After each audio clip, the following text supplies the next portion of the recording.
Buenos días, somos el equipo Vatios, conformado por Leandro Mendoza, Mariana Polo, Sebastián Barrios y Jesús Estrada, estudiantes de Ingeniería de Sistemas e Ingeniería Electrónica de la Universidad de la Costa. El día de hoy les presentamos nuestra propuesta de solución al reto que nos planteó la empresa de energía de Barranquilla en alianza con la CUC. ¿Cómo podemos generar estrategias para el manejo de los recursos energéticos en un contexto local, a partir de los principios de la física electromagnética? Bueno, les presentamos Vatios, un sistema experimental de monitoreo eléctrico a escala diseñado para analizar y visualizar el consumo energético residencial en tiempo real. Este proyecto nace de una realidad muy concreta, en el barrio Sol Real, en Soledad Atlántico. Y es que esta zona del Caribe colombiano registra temperaturas de entre 27 y 32 grados durante casi todo el año, significando que los hogares usan ventiladores y aires acondicionados de una manera constante, disparando el consumo eléctrico. Y es que el problema va más allá del calor. Las familias de estratos unidos superan los límites del subsidio eléctrico sin saberlo y generan facturas difíciles de pagar. A esto se le suman redes eléctricas precarias, subnormalidad eléctrica y pérdidas energéticas por mala configuración de las redes. Pero hay un factor que poco se menciona, la desinformación. La única referencia que tiene una familia sobre su consumo es la factura mensual y no saben qué electrodoméstico gasta más ni en qué hora del día este consumo se dispara. Y es que la desinformación impide la toma de decisiones. A esto se le suma la preocupación social por los campos electromagnéticos generados por infraestructura eléctrica urbana, como antenas, subestaciones, líneas de alta tensión, cuya presencia en el área metropolitana de Barranquilla ha crecido significativamente. Nuestro objetivo general fue diseñar e implementar un prototipo experimental de monitoreo eléctrico a escala, basado en sensores de corriente y voltaje conectados a un microcontrolador ESP32 capaz de visualizar y analizar en tiempo real el voltaje, la corriente, potencia y la energía. Nuestra hipótesis fue clara. Si logramos medir y procesar estas variables en un circuito a escala, también podemos caracterizar el comportamiento energético del sistema, detectar patrones de consumo y condiciones de sobrecarga, y demostrar que este modelo es escalable a instalaciones domésticas reales, contribuyendo así a la eficiencia energética en el contexto caribeño. Para entender cómo funciona Wattius necesitamos repasar todos los principios de física de campos que lo sustentan. En primer lugar tenemos la ley de Coulomb. Esta ley indica que toda circulación de corriente en un conductor es el resultado de la fuerza de interacción entre las cargas eléctricas. Y esta está descrita como fuerza vectorial entre las cargas es igual a la constante de Coulomb multiplicado por el producto de ambas cargas dividido entre el cuadrado de la distancia que las separa en la dirección del vector unitario radial. En esta ecuación, la constante de Coulomb es igual a 8,99 por 10 a la 9 newtons por metros al cuadrado sobre Coulomb al cuadrado. Esta fuerza descrita es el origen microscópico de todos los fenómenos eléctricos macroscópicos que ocurren en la red del hogar. En segundo lugar, tenemos la ley de Ampere. Esta nos dice que cuando circula corriente por un conductor, este genera un campo magnético proporcional a esa corriente. Justamente este es el principio que utiliza nuestro sensor de corriente, ya que simplemente rodea al conductor, detecta ese campo sin cortar el cable, midiendo la corriente de manera no invasiva.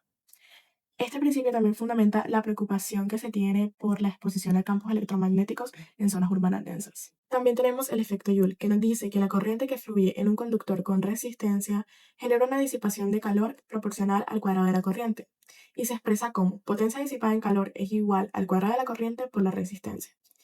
Este efecto Joule también fundamenta las pérdidas energéticas de las redes eléctricas de estratos bajos, ya que el conductor utilizado generalmente de 2 por 14 AWG nos determina directamente la resistencia y por ende las pérdidas del sistema.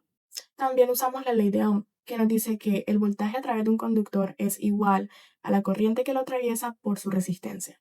En el contexto de nuestro proyecto utilizamos esta ley para el diseño del divisor de voltaje, que es un circuito compuesto por tres resistencias. Lo que nos permite es reducir el voltaje de la red eléctrica a un rango que sea legible y seguro para la SP32. Con esta ley calculamos la caída de voltaje que se tiene en cada resistencia. Por último, tenemos la potencia eléctrica que nos permite cuantificar el tiempo en el que se consume la energía, y esta se expresa como potencia eléctrica igual a voltaje por la corriente. Pasemos al corazón técnico de Watts. El sistema se estructura en cuatro capas. Por un lado, la capa de sensado contamos con dos sensores principales. El sensor de voltaje ZMPT101B, que es un transformador de precisión con relación I1 que reduce el voltaje AC de entrada a niveles seguros para el microcontrolador. Este está calibrado con constante de 149.5 y mide hasta 250 voltios AC con una precisión muy exacta. Este se conecta al pin GPIO35 del SP32. Asimismo, contamos con el sensor de corriente SCT-013, que es un transformador de núcleo partido que opera por inducción magnética, aplicando directamente la ley de Ampere sin necesidad de cortar el conductor. Este mide corrientes de hasta 30 amperios con una resolución de 1 miliampere. Con ello pasamos a la capa de procesamiento. El microcontrolador SP32 adquiere voltaje, corriente y potencia cada 5 segundos. Realiza de esta manera el cálculo de potencia y energía acumulada directamente en el dispositivo. Capa de comunicación y almacenamiento. Los datos se transmiten vía HTTP local a un servidor Fast API, que a su vez los distribuye a, primero, un dashboard en tiempo real mediante WebSocket, segundo, Google Sheet para respaldo en la nube y un módulo de detección de anomalías basado en inteligencia artificial. Con ello pasamos a la capa de análisis inteligente. El módulo de anomalías usa un autoencoder LSTM y TensorFlow para detectar condiciones de sobrecarga mediante el Machine Learning. Asimismo, el sistema cuenta con integración a DeepSeek, a su API, para realizar análisis conversacional de los datos. En este punto se expondrán los cálculos realizados para poder desplegar este prototipo y los análisis realizados de la extracción de los datos. Por un lado, encontramos que el divisor de voltaje es necesario para regular el voltaje que ingresa desde la fuente de 110 voltios al microcontrolador ICP32. En primer lugar, se calcula la resistencia total, la cual es la suma de las resistencias dado que están configuradas en C. Asimismo, se halla el factor de división tomado entre R1 y el nodo R2 R3 GND. Este como tal corresponde a la proporción entre el voltaje de salida y el voltaje de ingreso. De igual manera, se consideró que al entregar el sensor ZMPT-101B, desde el sensor de voltaje, una señal de más o menos 2.5 voltios pico, al aplicar sobre este el factor de división y hallar su valor eficaz, podemos observar que el rango del Analog to Digital Converter del SP32 se encuentra, por lo tanto, en un rango seguro, que va de 0 a 3.3 voltios. Asimismo, el capacitor es una pieza fundamental dentro de este divisor de voltaje, dado que protege la señal del rizo de 60 Hz, el cual es propio de la corriente alterna de las redes eléctricas en Colombia. El capacitor está en paralelo con R2, R3. Y pues su reactancia a esta frecuencia es de 265,26 ohms. Su impedancia, por lo tanto, respecto al paralelo que se forma entre C1 y R2-R3 es de 265,2 ohms. Así pues, como se mencionó en un principio, el capacitor protege la señal de la frecuencia de 60 Hz, es decir, del rizo que provoca. Entre otras características, podemos encontrar que la corriente del divisor es de 124,4 microamperios y su potencia es de 0,311 milivatios. En este punto se calcula la resistencia del cable, considerando tanto sus parámetros como sus valores. Entre ellos, que es un dúplex de 18 AWG, mide 1,5 metros y su resistencia lineal es de 22 ohmios sobre kilómetros. Teniendo en cuenta esta relación, que se puede ver acá, lo único que haría falta para hallar la resistencia fue multiplicar la longitud por el cable debido a que es un dúplex. En ese sentido, encontramos que la resistencia del cable, la cual es necesaria para poder hallar la potencia disipada por el efecto Joule, es de 0,066 ohms. De la variable de voltaje como tal no se realizó ningún cálculo, sin embargo se pueden decir cosas interesantes, dado que pues, es medida o capturada por el sensor ZMPT-101. Entre ellos que los valores, tanto el mínimo como el máximo, estuvieran dentro del rango que permite el RETI, es decir, el Reglamento de Instalaciones Eléctricas de Colombia, el cual para un valor nominal de 110 voltios tolera una variación de más o menos el 10%. Aquí podemos ver la gráfica que realmente es considerablemente constante, aunque se va reduciendo con el tiempo. Por otra parte, encontramos el sensor de corriente ST03. Este está compuesto por un núcleo de ferrita que lo que realiza es convertir este campo magnético que genera la fase del cable en corriente. Y esta corriente pues, es medida y capturada y enviada al sistema. En ese sentido, se calcula la permeabilidad efectiva del núcleo de ferrita multiplicando la constante de permeabilidad por la permeabilidad del núcleo de ferrita como tal. Se trae a colación la ley de Ampere y se despeja el campo. Así pues, se calcula como tal el perímetro de la apertura del núcleo y con estas variables ya dispuestas se calcula el campo eléctrico que es consistente pues, para el montaje experimental realizado, que es este que tenemos acá. Aquí podemos ver la variación que se encuentra entre 0,2 y 0,02 y 0,027 aproximadamente de amperios respecto al tiempo. La potencia, así pues, es la multiplicación en el producto del voltaje por la corriente. Para ello se tuvo la novena lectura del dataset Watios que se realizó con montaje el 5 y 6 de abril del presente año, el cual podemos observar aquí en pantalla.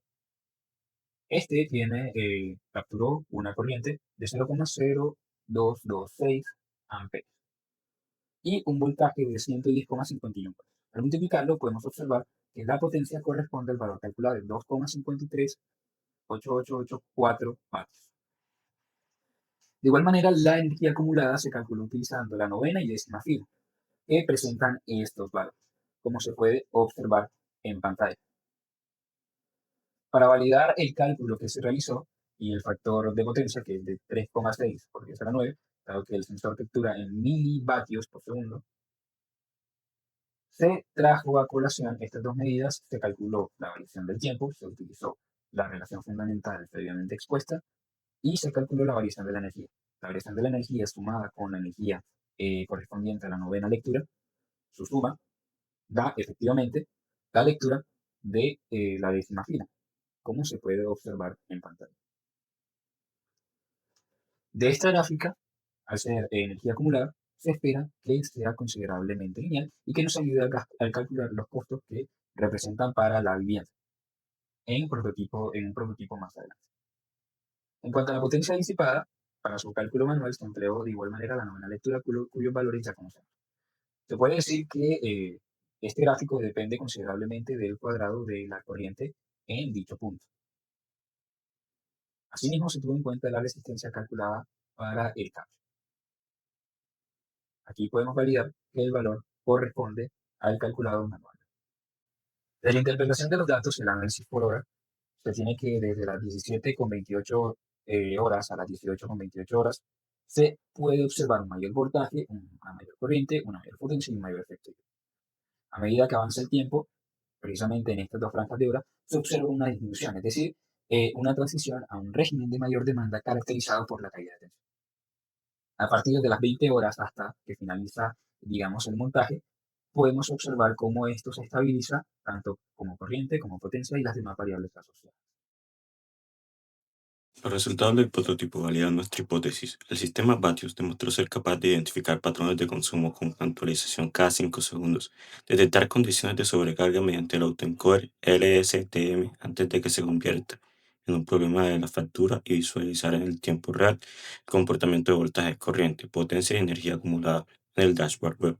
Ahora, ¿qué significa esto para el barrio Sol Real y para Barranquilla? Nuestra propuesta contextualizada plantea que este sistema escalado a una instalación real permitirá a las familias de estrato 1 y 2 saber en tiempo real cuando están a punto de superar el umbral del subsidio eléctrico, identificar qué electrodomésticos, el aire acondicionado, la nevera, el calentador, concentran mayor consumo y recibir alertas automáticas cuando se detecten anomalías a sobrecargas, previniendo el daño en la red y la exposición innecesaria en los campos electromagnéticos generados por sobrecargas. Uno de los aspectos más importantes de Batius es que no es solo un proyecto de física ni solo de ingeniería, es un punto de convergencia entre múltiples disciplinas. Física electromagnética, el núcleo de esta silla. Aplicamos las leyes de Coulomb, Ampère, Ohm y el efecto Joule, no como ejercicios abstractos, sino como herramientas reales de diagnóstico energético. Sin estos principios no podríamos diseñar los sensores, interpretar las mediciones ni cuantificar las pérdidas del sistema. Desde la ingeniería de sistemas y electrónica construimos la arquitectura tecnológica, el ESP32, los sensores del servidor Fast API y el autoencoder LSTM, el dashboard web. La ingeniería convierte estos principios físicos en un sistema funcional. De las humanidades y las ciencias sociales, entendemos que la tecnología solo tiene valor si responde a una necesidad humana real. La investigación del contexto socioeconómico del barrio Sol Real, estratos 1 y 2, normalidad eléctrica, pobreza energética, fue indispensable para que la solución fuera pertinente y no solo técnicamente correcta. Y desde la ética y la sostenibilidad alineamos el proyecto con los Objetivos de Desarrollo Sostenible, OSIS 13, Ciudades y Comunidades Sostenibles y Acción Climática. Patios no solo optimiza el consumo individual, contribuye a reducir la presión sobre la red eléctrica y a fomentar prácticas de consumo más conscientes en el contexto caribeño. Estas disciplinas no trabajan por separado. En Patios se entregan en cada decisión de diseño. Para cerrar, el proyecto Batios nos permitió demostrar que los principios de la física electromagnética no solo son fórmulas abstractas, son la base real de un proyecto que afecta a miles de familias en el Caribe colombiano. Aplicamos la ley de Coulomb y la ley de Ampère para diseñar sensores no invasivos. Cuantificamos las pérdidas energéticas con el efecto Joule y construimos una arquitectura tecnológica escalable que convierte esos principios físicos en información útil para las personas. Radios constituye una plataforma de monitoreo energético técnicamente viable, socialmente aceptada y ambientalmente responsable. Una propuesta que demuestra que la ingeniería, cuando se conecta con el contexto local, tiene el poder de transformar realidades. Somos el equipo Batios. Muchas gracias.